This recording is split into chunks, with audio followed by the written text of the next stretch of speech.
सुप्रभात। आज वाद विवाद प्रतियोगिता है जिसका प्रकरण एआई कृत्रिम बौद्धिकता है। आज के निर्णायक गण chairman Sachin Chaudhary sir, Shashikant sir, Mahipal sir एवं मूल्यांकन निर्णायक गण राजेंद्र सर हैं।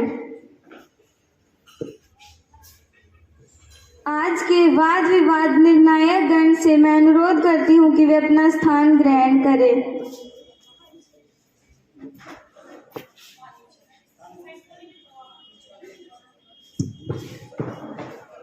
Chairman Sachin Chaudhary sir, Shashikant sir, Mahipal sir एवं राजेंद्र सर। गोपी सर भी शामिल हैं बीएड कॉलेज से। इसी बीच ट्विटर पर एक ऐसी फोटो वायरल होती है जिसमें आपको दोनों देशों के प्रेसिडेंट हाथ मिलाते हुए दिखाई देंगे, लेकिन ये एआई से जनरेटेड एक फोटो है। ऐसे ही आप अपने देश के प्रधानमंत्री, किसी अभिनेता या अपनी रिश्तेदारों और अपने आप को भी किसी गलत फोटो या गलत वीडियो में देख सकते हैं और इस बीच कोई इंसान आत्महत्या भी कर सकता है। क्या किसी इंसान की जिंदगी से बड़ी टेक्नोलॉजी है?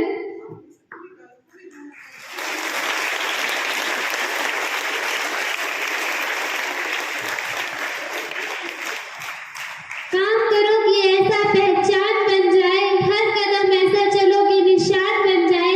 जिंदगी तो हर कोई काट लेता है, जिंदगी इस कदर जियो कि मिसाल बन जाए।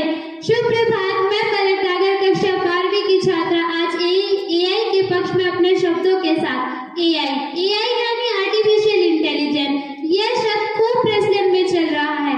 इंस्टाग्राम पर रील स्वाइप करते हुए भी आपने यह शब्द देखा होगा। हो सकता है एआई की मदद से आपने यह शब्द बार बार इंस्टाग्राम पर आपके सामने आने लगा है। इंस्टाग्राम पर वीडियो या फेसबुक पर वीडियो देखते समय आपके फीड में ये बार बार दिखाई देने लगता है, या फिर फ्लिपकार्ट या अमेजोन पर आप कोई चीज सर्च करते हैं, भले ही वो चीज आपने खरीदी ना हो, फिर भी आपको आपके किसी गेम में बार बार उसके विज्ञापन दिखाई देने लगते हैं।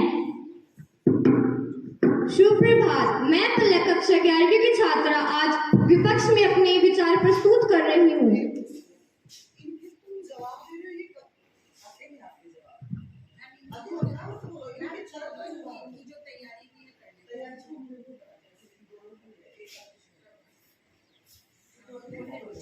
एआई मतलब आर्टिफिशियल टेक्नोलॉजी। वित्त मंत्री अरुण जेटली जी ने 2018-19 में यह अपना उद्देश्य दिया था कि केंद्रीय सरकार एनएआईपी की रूपरेखा तैयार करेगा।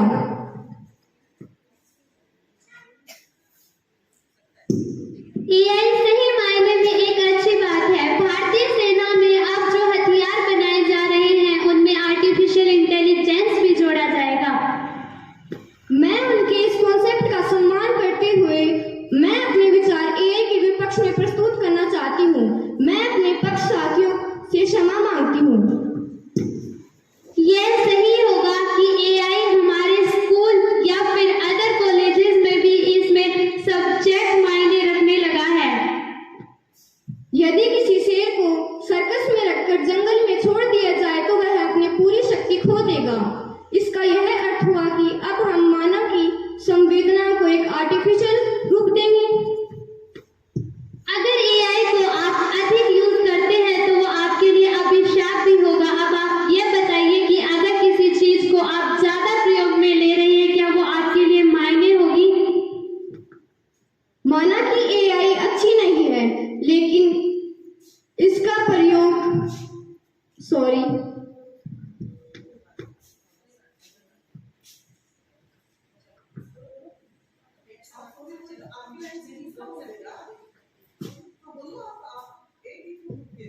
शुभ प्रभात। मैं मीनाक्षी सोमरा कक्षा 11वीं की छात्रा आपके सामने एआई के विभिन्न प्रकार के नुकसान प्रस्तुत करना चाहती हूँ, जो कुछ इस प्रकार है। जब हम स्वयं को यांत्रिक बना ले तो एक छोटा सा यंत्र भी हमारे लिए बहुत बुद्धिमान हो जाता है। जैसा कि अब मेरे पक्षधारी साथी आपको एआई के फायदों के बारे में बताएंगे, तो मैं उनके नुकसान के बारे में भी आपको बताऊंगी। शुभ प्रभात। यहाँ पर उपस्थित सभी को मेरा सह आदर परिणाम। मैं खुशी कक्षा 12वीं की छात्रा आज एआई के पक्ष में अपने विचार विचार रखूंगी। मीनाक्षी, मैं आपकी बात से सहमत नहीं हूँ। अगर एआई के हम सिर्फ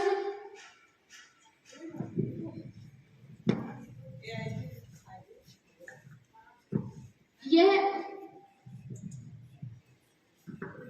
एआई की जटिलता को दर्शाता है। एआई के फायदे और नुकसान दोनों हैं।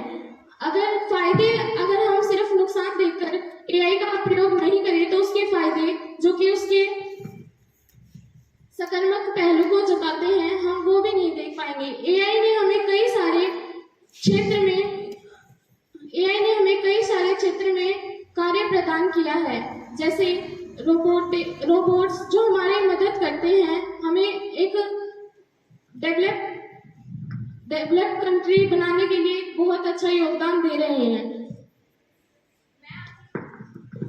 मैं आपकी बात से सहमत हूँ कि एआई हमें विभिन्न प्रकार के क्षेत्रों में बहुत मदद प्रदान कर रहे हैं, परंतु एआई के आने से लगभग बहुत सारे लोगों की जॉब गई है। जैसे जिस क्षेत्र में 6-7 लोगों की जरूरत होती थी, वहां सिर्फ अब एक एआई मशीन के द्वारा सारे कार्य हो जाते हैं, जिससे आगे चल के देश की आर्थिक स्थिति और उसकी डेवलपमेंट में बहुत ज्यादा प्रयोग पड़ेगा। जैसे कि जब आप एक एआई मशीन से काम कराते हैं, तब 5-6 लोगों का रोजगार छिन जाता है, जिससे बेरोजगारी बढ़ेगी। और आजकल के युवा लोग केवल एआई के ऊपर आधारित हो गए हैं, जिसके कारण वह मेहनत करने की बिल्कुल भी नहीं सोचते हैं। मीनाक्षी, पक्षी दल आपसे सहमत नहीं है। अगर आप एआई के नुकसान ही देखेंगे तो आप एआई के फायदों को ठुकरा सकते हैं। अगर एआई के बहुत सारे नुकसान हैं तो एआई के फायदे भी हैं। जैसे आप सभी को सुनकर गर्व होगा कि भारत दुनिया का पहला देश है जिसने अंतरिक्ष में मनुष्य की जगह एआई से बने रोबोट को भेजा है, जो कि भारत के लिए बड़े ही गर्व की बात है। जिसमें वो गगनयान के तहत जाएगा। उस रोबोट का नाम है व्योम मित्र, जिससे मानव के हित के लिए ज्यादा अच्छा रहेगा। वो एक डाटा को अच्छे से एक्यूरेसी के साथ उस डाटा को अच्छे से एनालाइज करेगा, जो कि दुनिया के लिए ज्यादा बेहतर रहेगा। अर्थ पे आने वाली जितनी भी आपदा है उनसे हमें पहले ही अवगत करा देगा, जो हमारे लिए अच्छा रहेगा। आचार्य, मैं आपकी बात से असहमत होती हूँ। परिवर्तन एक सच्चाई है, मगर हद से ज्यादा परिवर्तन मानव अस्तित्व के लिए खतरा है।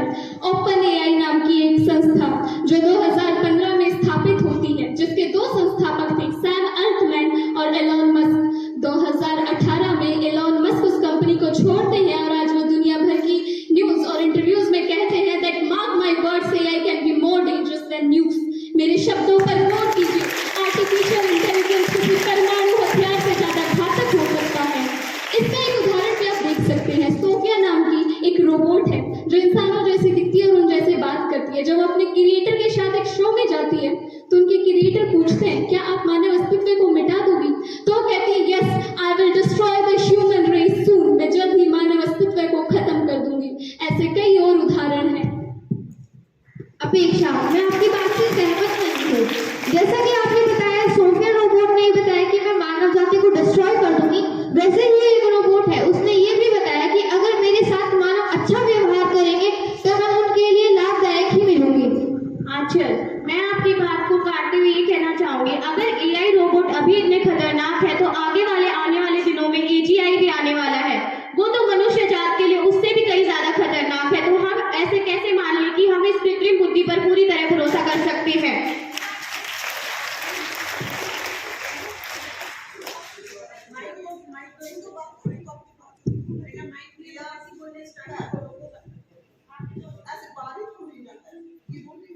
बात से सहमत नहीं हूँ। जैसा कि आपने बताया कि एआई आने से बहुत सारे नुकसान हैं, वैसे ही एआई आने से बहुत सारे फायदे भी हैं।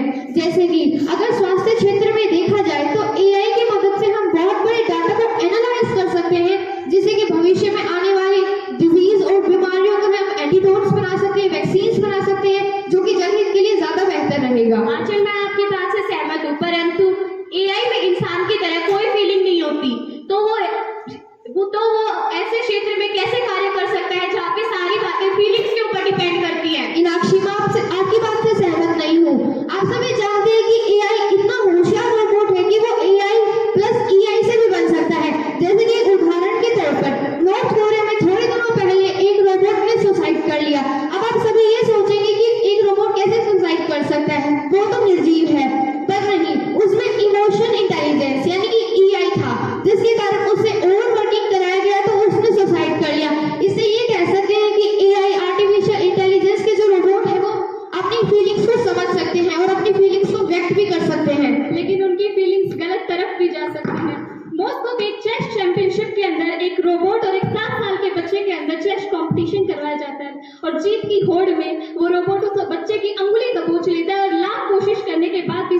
करके वो उंगली नहीं छोड़ता और इस हादसे में बच्चे की अंगुली टूट जाती है, तो क्या उनकी इमोशंस हमारे ऊपर हावी नहीं हो सकते? आंचल, मैं आपसे असहमत हूँ क्योंकि आपने ये बहुत गलत कहा है। आर्टिफिशियल इंटेलिजेंस ऐसा कुछ नहीं है। हो सकता है आर्टिफिशियल से कई फायदे या कई नुकसान भी हुए हैं, लेकिन आर्टिफिशियल एक ऐसा इंटेलिजेंस है जहां अब भारतीय सेना भी इसका उपयोग कर रही है। भारतीय सेना के कई हथियार पाकिस्तान पर गिराने के लिए अब आर्टिफिशियल इंटेलिजेंस भी काम में आ रहा है। पलक, मैं आपकी बात से बिल्कुल सहमत नहीं हूँ। जैसे बहुत सारे कृत्रिम बुद्धि से बहुत सारे हथियार बन रहे हैं जो कि मानव जाति के लिए बिल्कुल सही नहीं है, जैसे एटॉमिक बॉम्ब, जो कि इतनी क्षमता रखता है कि कुछ क्षण में एक पूरे के पूरे देश को ऐसे विनाश के साथ भिड़ा दे जो कि आप सोच भी नहीं सकते। तो एआई ऐसे कैसे सही हो सकता है? इनाक्षी, मैं आपकी बात से बिल्कुल भी सहमत नहीं हूँ। एलन ट्यूरिंग जिसने एनिग्मा कोड को ब्रेक किया था, वैसे हमारे भारत में भी ऐसे लोग हैं जो एनिग्मा कोड जैसे कोड्स को ब्रेक कर सकते हैं। आप सभी जानते हैं, हिटलर का नाम सबने सुना होगा। जर्मनी में शासन किया था उसने, हिटलर ने। तो ब्रिटिश में जो एलन ट्यूरिंग थे, उन्होंने एनिग्मा कोड को ब्रेक किया था। एनिग्मा कोड एक ऐसा कोड है, जैसे कि हमने गुड मॉर्निंग बोला तो उसमें अलग अलग जो लेटर्स है उसके बारे में आएगा। जैसे कि हमने गुड मॉर्निंग बोला तो उसमें XYZ कोई भी कोड हो सकता है, तो बाद में उसमें वो XY कोड Z डल के नहीं मिल सकता, उसमें हमें A, B या C कोई भी कोड डाल सकते हैं, जिसके कारण एनिग्मा कोड को ब्रेक किया और ब्रिटिश है वो जर्मनी से ना बचा। शायद सैम हैमिल्टन और एलन मस्क की आप बात ना समझे, लेकिन ग्रिफिन हिल्सटोन जो गॉडफादर ऑफ एआई है, यानी कि आर्टिफिशियल इंटेलिजेंस के पिता, वो खुद कहते हैं that I regret my life time work, मुझे पछतावा है मेरे जिंदगी भर के काम के ऊपर कि मैंने आर्टिफिशियल इंटेलिजेंस जैसी चीज बनाई। अगर हम दुश्मन के लिए ऐसी चीजें बना सकते हैं, क्या दुश्मन हमारे लिए ऐसी चीजें नहीं बना सकता? अपेक्षा दोनों ही हम मनुष्य ने बनाई है। अगर हम उसका सही उपयोग करें तो ये हम क्या नहीं कर सकते उससे। हर चीज के फायदे और नुकसान है, तो अगर हम नुकसान पे ही वो करेंगे, अगर नुकसान से हम उस चीज से हम नुकसान कर रहे हैं तो वो हमारे ऊपर है। ह्यूमन वेलफेयर के लिए एआई बनाया गया था, हम उसको गलत वे में ले जा रहे हैं, तो क्या ये ह्यूमन की गलती नहीं है?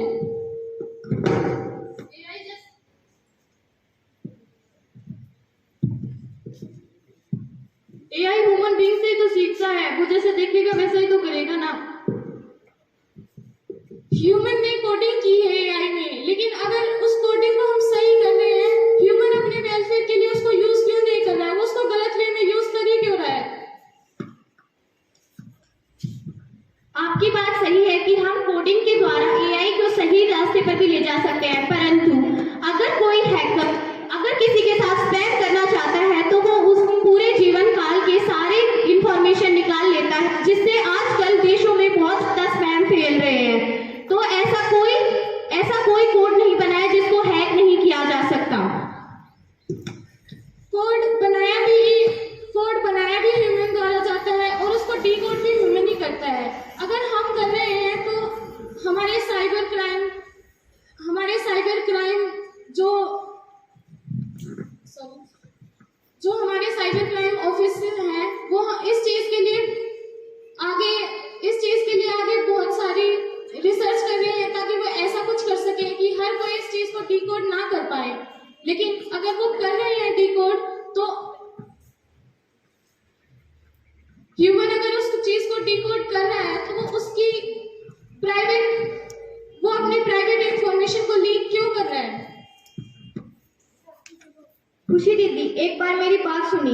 फॉरवर्ड की रिपोर्ट के अनुसार जिस डेटा और उससे संबंधित चीजों से एआई का निर्माण होता है, उससे 6,28,000 पाउंड से अधिक CO2 रिलीज होती है।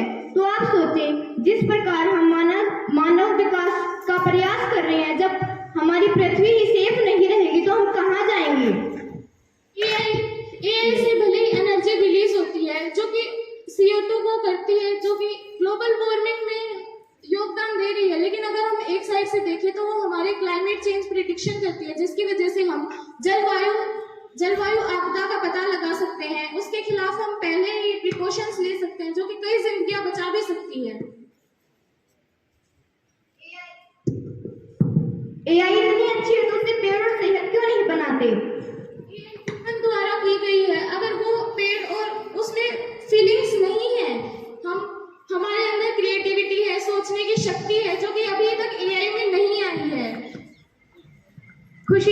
अभी आपने थोड़ी देर पहले बोला कि हम एआई में फीलिंग भी डेवलप कर सकते हैं, परंतु अभी आप अपनी ही बात को गलत साबित कर रहे हैं कि एआई में कोई फीलिंग नहीं होती। एआई में हम फीलिंग डेवलप कर सकते हैं, ये बात मैंने नहीं बोली। मैंने ऐसे बोला कि एआई के अंदर फीलिंग नहीं है, जो कि क्रिएटिव माइंड को हमारे फिर भी एआई क्रिएटिव स्किल्स को डेवलप कर सकता है। आज आप एआई में किसी भी मूवी की स्क्रिप्ट, कोई भी नए गाने की स्क्रिप्ट से लेकर और किसी भी तस्वीर को जनरेट करवा सकते हैं। अपेक्षा, मैं आपकी बात से बिल्कुल भी सहमत नहीं हूँ। ऐसा नहीं है कि एआई के फायदे ही हैं, एआई के नुकसान भी हैं, पर एक बार ये भी तो देखिए आप कि एआई के फायदे ज्यादा है, नुकसान कम है। जैसे कि हम एआई का इस्तेमाल अच्छे कामों में करें तो वो हमारे लिए लाभदायक होगा।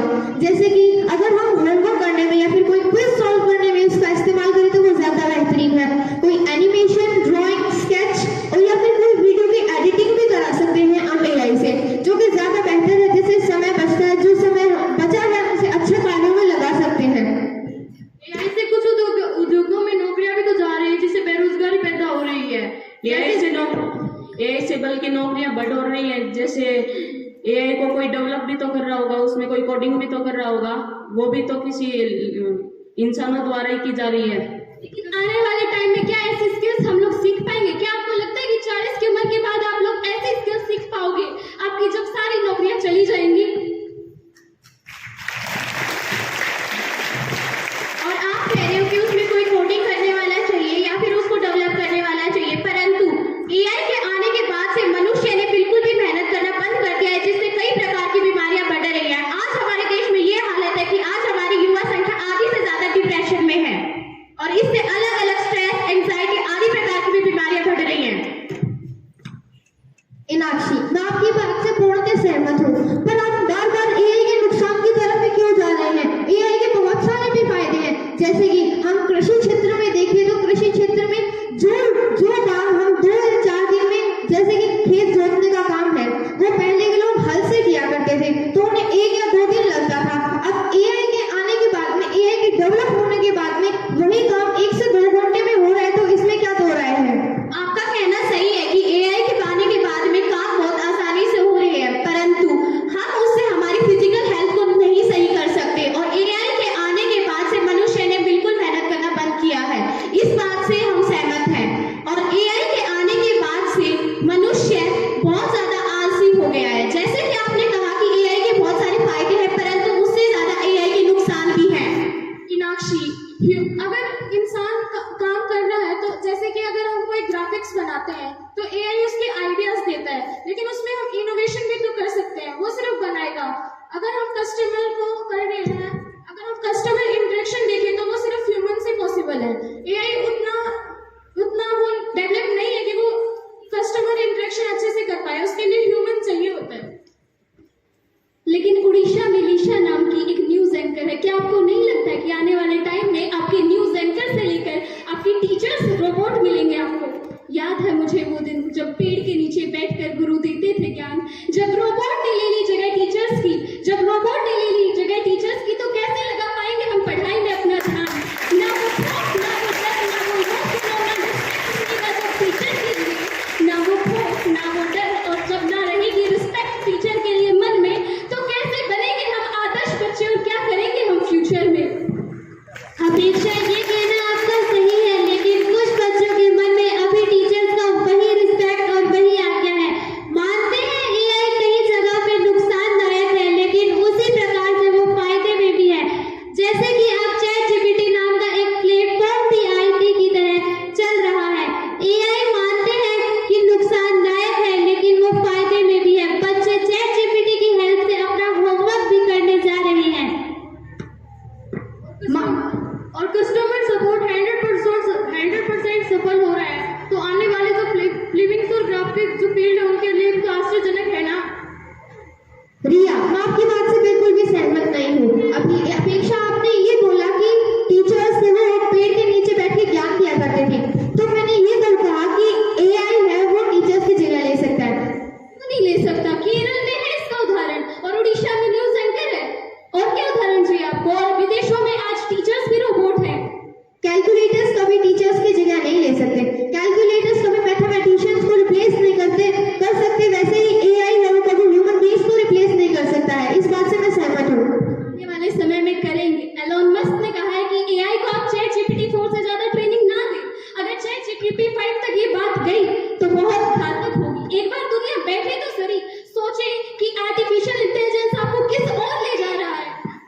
पर ये नहीं कि एआई के इतने ही नुकसान हैं। जैसे कि आप सभी ने एप्पल मोबाइल के बारे में जरूर सुना होगा, टेस्ला कार के बारे में जरूर सुना होगा। टेस्ला कार जो कि अपने ऑटोमेटिक फीचर्स के कारण इस दुनिया में प्रसिद्ध है। तो इससे ये फायदा है कि एक्सीडेंट्स कम होंगे, जो जनहित के लिए ज्यादा अच्छा होगा। आंचल, मैं आपकी इस बात से बिल्कुल सहमत नहीं हूँ। एआई जो टेस्ला कार है वो एआई से जनरेटेड है, तो उसमें एक्सीडेंट होने के बहुत ज्यादा खतरे हैं और कई बार ऐसा न्यूज में भी बताया गया है कि टेस्ला कार के बहुत ज्यादा एक्सीडेंट हुए हैं, तो इससे मानव जान को भी हानि है। और आप जैसे बार बार चैट जीपीटी का बता रहे हैं कि उससे हम अपने होमवर्क कर सकते हैं, ये बिल्कुल गलत है। कोई बच्चा अगर खुद के मस्तिष्क से होमवर्क नहीं कर रहा है तो वो किसी भी माध्यम से कर नहीं सकता। चैट जीपीटी को होमवर्क करने के लिए नहीं बनाया गया, उसमें होमवर्क का सहयोग करने के लिए बनाया गया। अगर हम उसका यूज मानव की सोचने समझने की क्षमता इन चीजों से कम होती है। तो हमें उस जनरेशन के हिसाब से ढलना पड़ेगा। और इस चैट जीपीटी के कारण मानव की सोच भी निम्न होती जा रही है। मानव सोच जितनी ही बढ़ती जा रही है उतनी नीचे जाती जा रही है, लेकिन मानव सोच बढ़ भी तो रही है। इतने इनोवेशंस मानव ही कर रहा है। ये इनोवेशन सिर्फ मानव जात को खत्म करने के लिए है, ना कि उनको डेवलप करने के लिए। नहीं मीनाक्षी, ये ह्यूमन ब्रेन को डेवलप करने के लिए भी है। क्यों ये है कि आप हर बार नुकसान बताते जा रही हैं? आप अब उसके फायदे पर ध्यान क्यों नहीं दे रही हैं? क्योंकि उसके फायदे ध्यान देने लायक ही नहीं है। क्या आपके नुकसान उसके फायदे ध्यान रखने के लिए हैं? हाँ, तो ये भी फायदे आपको ध्यान रखने के लिए आवश्यक हैं। आप मान क्यों नहीं लेते कि एआई के नुकसान से ज्यादा उसके फायदे बेहतर हैं? जितने एआई के फायदे हैं उससे ज्यादा उसके कई नुकसान हैं। आप लोगों ने ये भी कहा है कि एआई रोजगार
एआई इतनी अच्छी है तो हम वृक्षारोपण क्यों कर रहे हैं? ग्लोबल वार्मिंग इतनी क्यों बढ़ रही है? बताइए। अगर आप एआई को इतना ही नुकसान बता रहे हैं तो आप ये भी सही कह रहे हैं कि पेड़ रोपण करना चाहिए, लेकिन क्या एआई से ही सारे पोल्यूशन हो रहे हैं? बताइए। हम ये मानते हैं कि एआई से सारे पॉल्यूशन नहीं हो रहे, परंतु एआई की वजह से कई जंगली जानवरों के हैबिटाट भी तो खत्म हुए हैं। मीनाक्षी, मैं आपकी बात से बिल्कुल भी सहमत नहीं हूँ। आप बार बार क्यों एआई के नुकसान ही बता रहे हैं? एआई के फायदे भी हैं। जैसे कि हमारे भारत देश में और अन्य देशों में एआई को अपने देश की सुरक्षा के लिए इस्तेमाल किया जाता है। जैसे कि आर्मी में, मिलिट्री में, सिविलियंस में, नेवी में, एयरफोर्स में, जो कि एआई अपने लाभदायक पूर्ण होता है। दूसरा देश वैसा है हमारे ऊपर नहीं कर सकता। चाइना जैसा खतरनाक देश जो टेक्नोलॉजी में इतने आगे है, क्या वो हमारे भारत के ऊपर इस प्रकार का एक खतरा नहीं डेवलप कर सकता? अपेक्षा, मैं आपकी बात से बिल्कुल सहमत हूँ, लेकिन आप ये भी तो देखिए, जिसने तलवार बनाई होगी उसने फायदा और नुकसान दोनों भी देखा होगा। जैसे कि तलवार अगर खुद की सुरक्षा के लिए अच्छी है तो वो दूसरों को मार भी तो सकती है। आप ये भी तो देखिए एक बार, अगर आप एआई के नुकसान ही नुकसान देखेंगे तो आप एआई के इतने सारे फायदों को ठुकरा सकते हैं। आंचल, मैं आपकी बात से सहमत हूँ कि हम एआई के फायदे भी देखें, पर एआई के कारण आज तक कितनी जानें गई हैं। एआई जो इलेक्ट्रिसिटी से चलता है वो कभी भी ब्लास्ट हो सकता है, तो क्या ये उचित है कि हम उस चीज का उपयोग करें जो कि हमारी जान ले सके? मीनाक्षी, एआई का मतलब सिर्फ फोन, मोबाइल, लैपटॉप ही नहीं है। एआई से कई सारी मशीनें भी जनरेट हुई हैं जो कि हमारे अच्छे के लिए की गई हैं। जो भी मशीन एआई से जनरेट हुई है वो कहीं ना कहीं इलेक्ट्रिसिटी या सौर ऊर्जा से चलती है, जो कि ब्लास्ट हो सकती है। तो क्या जो बिना एआई के डेवलप की गई है वो ये सब नहीं करती है? मीनाक्षी, मैं आपकी बात से बिल्कुल भी सहमत नहीं हूँ। जैसा कि हम सब जानते हैं, अमेरिका के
दिमाग से बना रहा अपंग है। सोचने समझने की क्षमता खो दोगे तुम अपनी, अगर नवी क्षमता तो नहीं बता सकता। अपेक्षा आप इस बात से मैं सहमत हूँ, लेकिन एआई के जितने नुकसान है उतने फायदे भी हैं। अगर आप एक बात को रिपीट ना करें। अगर आप एआई ही ज्यादा इस्तेमाल कर रहे हैं तो आप ही बताइए कि वो आपके लिए लाभदायक होगा या नुकसान। एआई एक ऐसा जाल है जिसको अगर हम इस्तेमाल करने लगे तो उसी पे उलझे जा रहे हैं, जो कि अब ह्यूमन माइंड के लिए कंट्रोल नहीं है। एआई सीधा ह्यूमन माइंड के ऊपर कंट्रोल करता है, जो कि उचित नहीं है। आप इस बात को क्यों समझने से इनकार कर रहे हैं? हम ये बात समझ रहे हैं, लेकिन मीनाक्षी ये जरूरी नहीं है कि ये सब एआई की वजह से ही हो रहा है। आजकल के लोग अधिकतर एआई पर ही निर्भर हो रहे हैं, स्मार्टफोन और वीडियो गेम्स के अधिकतर। इंसानों तक की जगह नहीं दी। ये कैसा जमाना आया है, ये कैसी मजबूरी, ये कैसी बंदिश की मैं कुछ ना कर पाया। एआई ने इंसानों तक की जगह ले ली। आप देखेंगे हर जगह आपको या तो मोबाइल फोन में लोग मिलेंगे, या टीवी में, या उससे ज्यादा इन्हीं सारी चीजों में। क्या मानव की जिंदगी उससे बड़ी नहीं है? अपेक्षा मैं आपकी बात से सहमत हूँ। एआई और कंप्यूटर मशीन कभी भी अपने सगे संबंधियों की जगह नहीं ले सकते, लेकिन अगर ये गलत है तो क्यों स्कूल्स में एआई और कंप्यूटर साइंस पढ़ाया जाता है? तो कहीं ना कहीं इसके फायदे होंगे, तभी तो स्कूल्स वाले ये पढ़ाते हैं। आजकल ये बात सही है कि स्कूलों में एआई और कंप्यूटर साइंस पढ़ाया जा रहा है, परंतु उससे जो विशेष रूप से विषय पढ़ाने चाहिए उन पर कम ध्यान दिया जा रहा है, जो कि बहुत जरूरी है। हमारी डेवलपमेंट एआई से नहीं, हमारे पूर्ण विषयों से होगी। मीनाक्षी, क्या आपको नहीं लगता कि एआई की वजह से एजुकेशनल सिस्टम में कितना रेवोल्यूशन आया है? अब गांव-गांव तक हम पढ़ सकते हैं। मोबाइल की सहायता से हम क्या कुछ नहीं कर सकते। वो हमारा दिमाग है कि हम उसको गलत वे में लेके जा रहे हैं। अगर हम उसको सही यूज करें तो हम उससे क्या नहीं कर सकते। अगर स्कूल और कॉलेज में अगर अच्छी पढ़ाई होती है तो फिर घर पर फोन चलाने की क्या ही जरूरत है? जिस क्षेत्र में अगर जो स्कूल फीस को अफोर्ड नहीं कर सकता है, वो अगर उसका यूज करके पढ़ाई कर रहा है तो उसमें क्या। अगर कोई बच्चा स्कूल फीस को अफोर्ड नहीं कर सकता है तो वो मोबाइल फोन, कंप्यूटर, लैपटॉप आदि कहाँ से खरीदेगा? इसलिए गवर्नमेंट को अपनी स्कीम्स बढ़ानी चाहिए, ना कि एआई प्रोवाइड करवाना चाहिए। मोबाइल फोन हमारी गवर्नमेंट ने भी प्रोवाइड कराए हैं गवर्नमेंट स्कूल की ताकि वो और आगे अपना डेवलपमेंट कर सके। ये बात गवर्नमेंट की बिल्कुल गलत है। गवर्नमेंट को अपने टीचर्स के ऊपर ध्यान देना चाहिए, ना कि एआई टेक्नोलॉजी पे।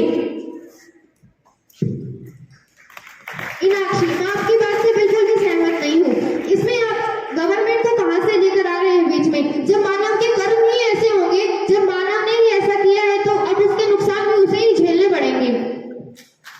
मानव ने जो कर्म किया उसके नुकसान तो मानव ही झेलेगा, परंतु जो बच्चे स्कूल की फीस नहीं अफोर्ड कर पा रहे तो वो एआई कैसे अफोर्ड करेंगे? ये बात भी आपकी गलत है। मीनाक्षी, आपने अभी अभी ये बोला कि गवर्नमेंट स्कीम्स नहीं देती, तो गवर्नमेंट की स्कीम्स के कारण ही ये मोबाइल, लैपटॉप और फोन सब यूज कर पा रहे हैं। ये बात गवर्नमेंट की बिल्कुल गलत है। आंचल, मीनाक्षी, एआई एक फ्री प्लेटफॉर्म है जिससे आप बिना किसी चीज के यूज कर सकते हैं। उस पे कोई रिचार्ज, उस पे कोई वो नहीं है। लेकिन आपकी सोचने समझने की क्षमता उसमें नहीं रहेगी। एक बार सोच के तो देखिए, आपको बर्बाद करने वाला भी आर्टिफिशियल इंटेलिजेंस ही होगा। कल को आपको बीमार भी वही करेगा और डॉक्टर भी वही होगा। क्या एआई में मानव जैसी फीलिंग्स आ सकती है? और अगर एआई डॉक्टर होगा तो उसमें कोई फीलिंग्स नहीं होगी। वो मनुष्य की जान लेने में एक क्षण भी नहीं लगाएगा। जहाँ पे ऐसे डिसीजन जो फीलिंग्स के तो ऊपर होते हैं, वो एआई कभी भी अपने अंदर डेवलप नहीं कर सकता है। अगर इतना डेवलप होगा कि वो डॉक्टर्स बना सकता है एआई से, तो वो उसमें फीलिंग डेवलप भी नहीं कर सकता। एआई की वजह से जून 2015 के अंदर प्रोस्टेट सर्जरी के कारण एक आदमी की जान भी तो गई थी ना। रिया, मैं आपकी बात से बिल्कुल भी सहमत नहीं हूँ। आपने अभी बोला था कि एआई के कारण किसी की जान गई है, तो आप ये भी तो देखिए, एआई की मदद से हम बहुत बड़े डाटा को एनालाइज कर सकते हैं, जिससे कि फ्यूचर में आने वाली बीमारियों का पहले ही पता कर सकते हैं। और एआई, लेकिन मानव की जिंदगी से बड़ी शायद टेक्नोलॉजी नहीं है। और जैसे आप कह रहे हैं कि हम किसी भी प्रकार के डेटा को एनालिसिस कर सकते हैं, तो क्या इस प्रकार के डेटा एनालिसिस से स्पैम्स नहीं बढ़ेंगे? जो आज तक डॉक्टर कैंसर की दवाई नहीं बना पाया, वो आज एआई उसको बना पा रहा है और इससे हमारी जानें भी बच रही हैं। जो दवाई डॉक्टर नहीं बना पाया और एआई ने बनाया, तो एआई को बनाने वाला क्या मानव नहीं है? मानव खुद के दिमाग से भी तो वो दवाई बना सकता था। तो उसमें टाइम ज्यादा लगता है और एआई समय की बचत करता है, इससे हमारे समय की भी बचत होती है। एआई समय की बचत बिल्कुल करता है, परंतु एआई जितना खतरनाक है उतना शायद वो फायदेमंद नहीं है। आप इस बात को क्यों झुठला रहे हैं? एआई हमें नुकसान दे रहा है और जितने भी कारण है वो आप नहीं देख रहे। एआई के फायदे हैं लेकिन नुकसान है, तो आप एआई के नुकसान ही कैसे कह सकते हैं? जब एआई खराब हो जाए तो जब भी तो मनी और रिसोर्सेज ज्यादा ही लग रहे हैं ना, जब भी तो समय खराब ही होगा ना। और डेवलप करने के लिए भी उतने ही पैसे लग रहे हैं ना। जितने पैसे एआई के हार्डवेयर और सॉफ्टवेयर को डेवलप करने में लग रहे हैं, अगर उतने पैसे हम देश की वृद्धि पर लगाए तो आज हमारा देश बहुत ज्यादा सफल होता। जैसे ही कार आई वैसे ही ह्यूमन पैदल चलना बंद कर चुका है। उसकी वजह से अब हमारी क्षमता इतनी भी नहीं है कि हम 3 से 4 किलोमीटर पैदल चल पड़े। डेवलप हुए, हमें इतना टाइम नहीं है कि हम पैदल चल सके। वो आप पूरे दिन की एक्टिविटी में से कुछ टाइम निकाल सकते हैं आज स्टार्ट के लिए कि आप अपने आप चल सके। इसी बात पर आपका स्वास्थ्य खराब हो जाता है। जब आप चल नहीं सकते थोड़ी सी दूर तो आपका स्वास्थ्य क्या करेगा उसमें बीच में। और अब आप एक्सरसाइज करने के लिए भी एआई मशीन्स का यूज करते हैं, क्या वो सही है? 5 मिनट का टाइम दिया जा रहा, आप एक दूसरे की बात को कितना काट सकते हो, काटो, ये जजमेंट वो सही है। जैसे ही आपको एक्सरसाइज करनी होती है आप जाएंगे जिम के अंदर, वहां पे वॉकिंग मशीन पे वॉक करने लग जाएंगे, वो ज्यादा सही है या प्रकृति के अंदर जाके खुले में वॉक करना? इनाशी, आपने थोड़ी देर पहले कहा कि पेरेंट्स जब स्कूल में नहीं पढ़ा सकते तो बच्चों को मोबाइल और कंप्यूटर कहाँ से लाकर देते हैं। आपने ये बात ध्यान में रखी होगी कि कुछ समय पहले अशोक गहलोत ने मोबाइल बांटना शुरू किया था, तो क्यों आज गवर्नमेंट को गलत या सही बता रही है? अशोक गहलोत फिर भी तो ये फोन क्यों बांट रहा था? और उसने ये भी कहा था कि फोन उस लोगों को मिलेगा जहाँ सरकारी नौकरियां नहीं होगी। तो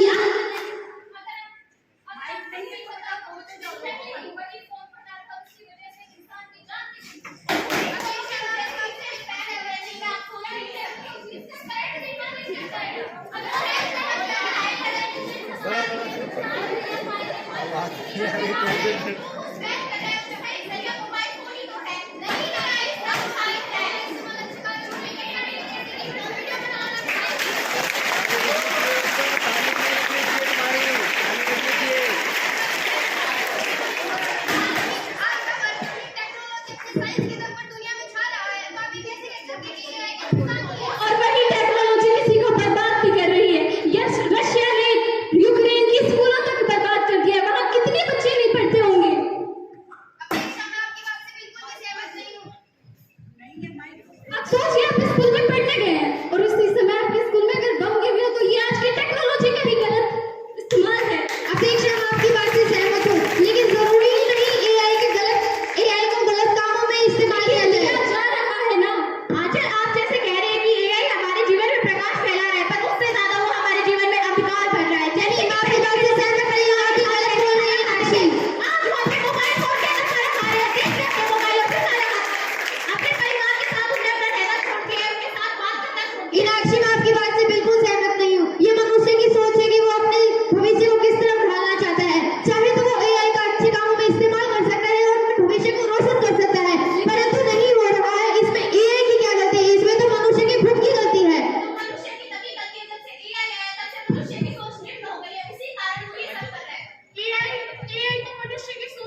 अरे माइक पे बोल, अरे माइक पे बोल।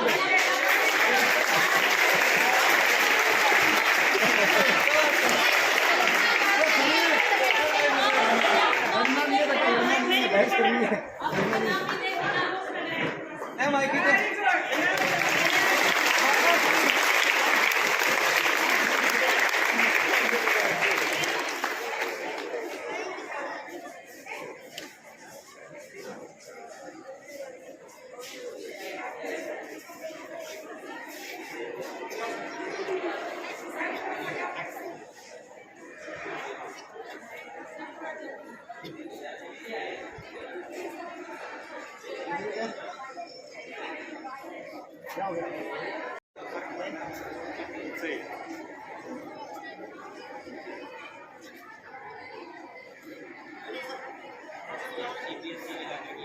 मनुष्य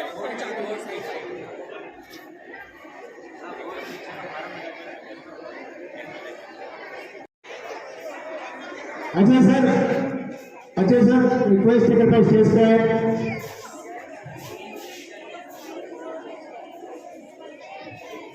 अजय सर प्रिंसिपल सर जहाँ पर भी है कृपया स्टेज पे आए।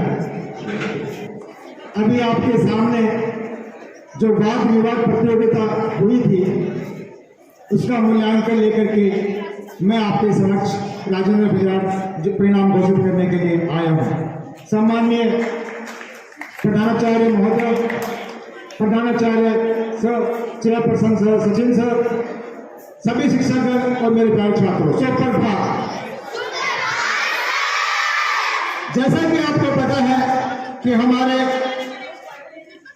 माता समी इंटरनेशनल स्कूल के अंदर आज आर्टिफिशियल इंटेलिजेंस को लेकर के एक वाद विवाद प्रतियोगिता का आयोजन किया गया था, जिसमें सभी हाउस के दो छात्र छात्राओं ने भाग लिया और उन्होंने अपना बेहतरीन प्रदर्शन किया।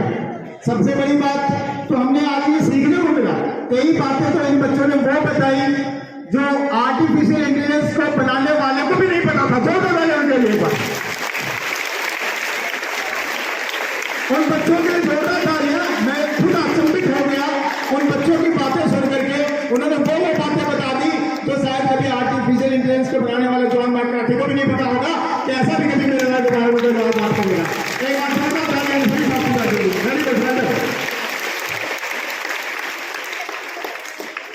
वास्तव में ही काबिल तारीफ था आज की प्रतियोगिता जो हुई वाद विवाद प्रतियोगिता।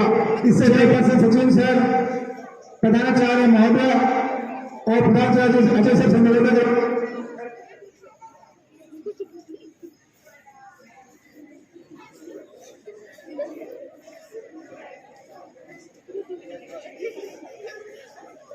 निवेदन करूंगा कि वो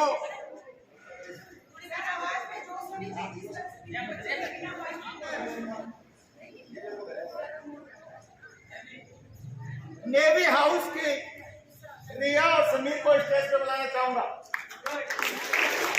नेवी हाउस की रिया और समीर जो कुल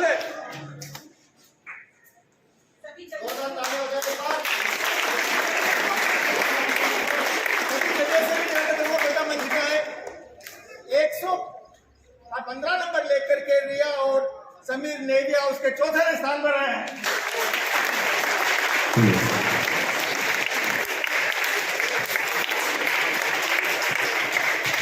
शुक्रिया। 141 ये मार्क्स जो है वो आउट ऑफ 200 है।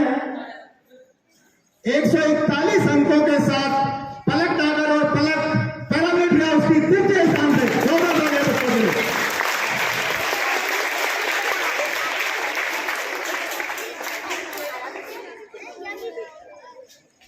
152.5 अंकों के साथ खुशी और इनाक्षी एयरफोर्स हाउस की द्वितीय स्थान है।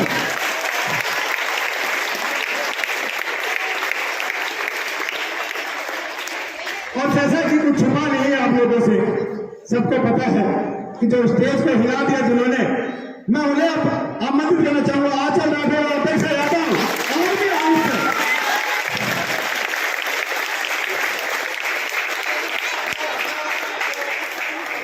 बहुत बेहतरीन मैं इन्होंने 177.5 नंबर हासिल किए और प्रथम स्थान प्राप्त किया।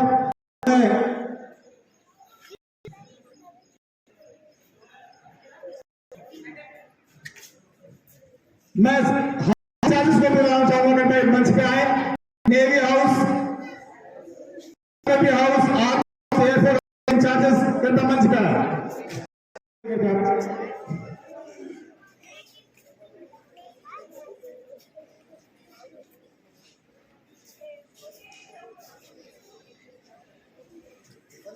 एक बार जोरदार तालियां दीजिए इसके लिए जो बहुत ही शानदार रोल तैयार किया। बहुत बहुत धन्यवाद सर, आपका बहुत बहुत आभार।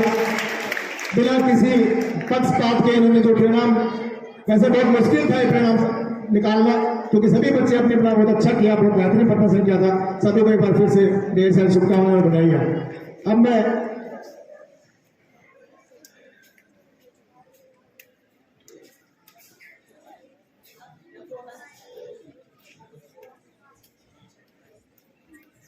सबसे पहले मैं प्रधानाचार्य महोदय जयप्रसन्न सर और पुलिस विभाग से निवेदन करूंगा कि को सम्मानित करें। 4th रैंक समीर और रिया।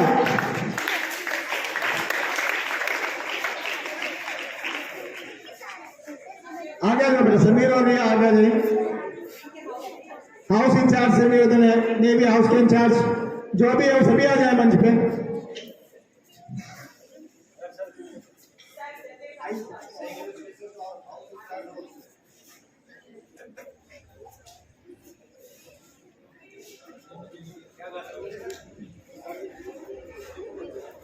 दोनों बच्चों शाबाश, ये तालियों की आवाज जरूर नीचे बेटा।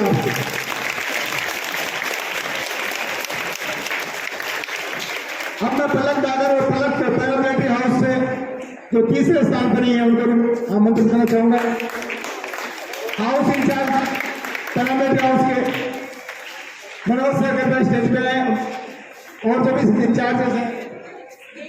हाँ सुमन मैम प्लीज घर पर स्टेज पर माफी चाहूंगा, मैं दिखाई नहीं थी।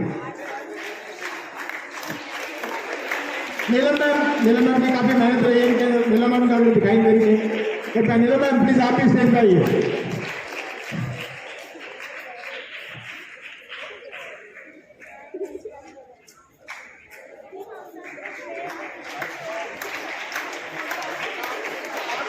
ये जजेस के साथ में प्लीज हाथ लगाइए आप बच्चों।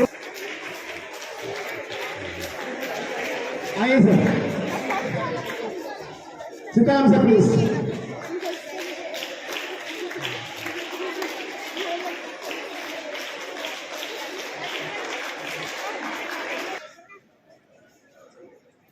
और अब मैं आमंत्रित करना चाहूंगा फर्स्ट है आर्मी हाउस के आंचल राठौड़ और अपेक्षा यादव। जोरदार तालियां बच्चों के लिए।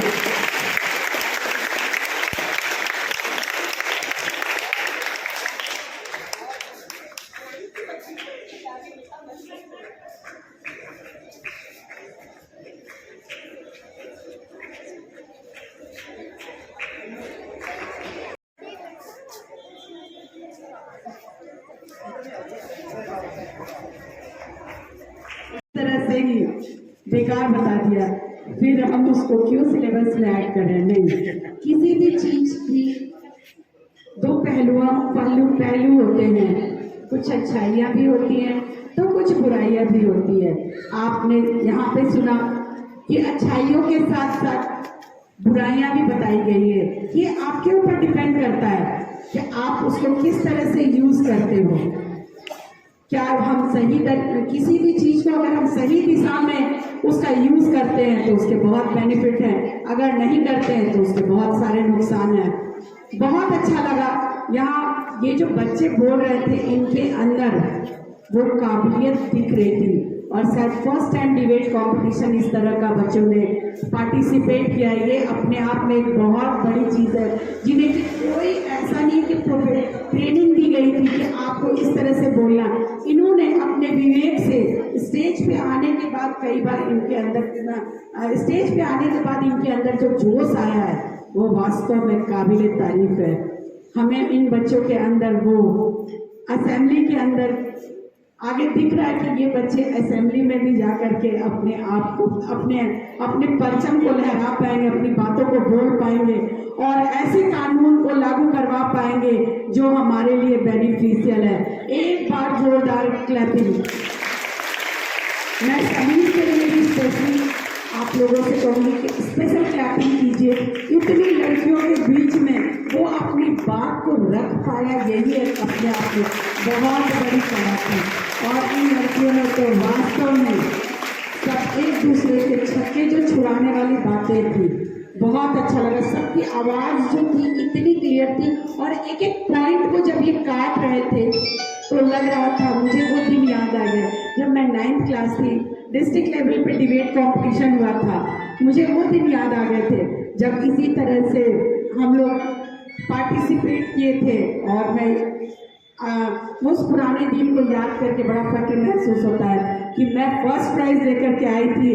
तो वही चीज़ मैं इनके अंदर भी देखना चाहती हूँ। वो चीज़ें जब अपने पुराने दिन को याद करो तो लगता है कि हाँ, हम भी काश उसी एज में फिर से चले जाएं। क्योंकि जैसे जैसे बर्थडे आता है ना तो मुझे टेंशन होती है, लोग खुश होते हैं, मेरे को बहुत टेंशन होता है। हमारी उम्र एक साल, मैं नहीं चाहती हूँ कि मेरी उम्र इतनी जल्दी बढ़े। मैं चाहती हूँ कि बच्चों के साथ वही बचपना, वही जोश को जिए जिसके लिए हम इस धरती पे आए हैं और अपना एक काम करके जाएं। आगे आने वाले टाइम में मैं आपको 10 to 15 डेज पहले एक डिबेट कॉम्पिटिशन और हम करवाएंगे। वो मीडियम रहेगा, आज तो हमने हिंदी में किया पार्टिसिपेट, वो मीडियम रहेगा आपका इंग्लिश।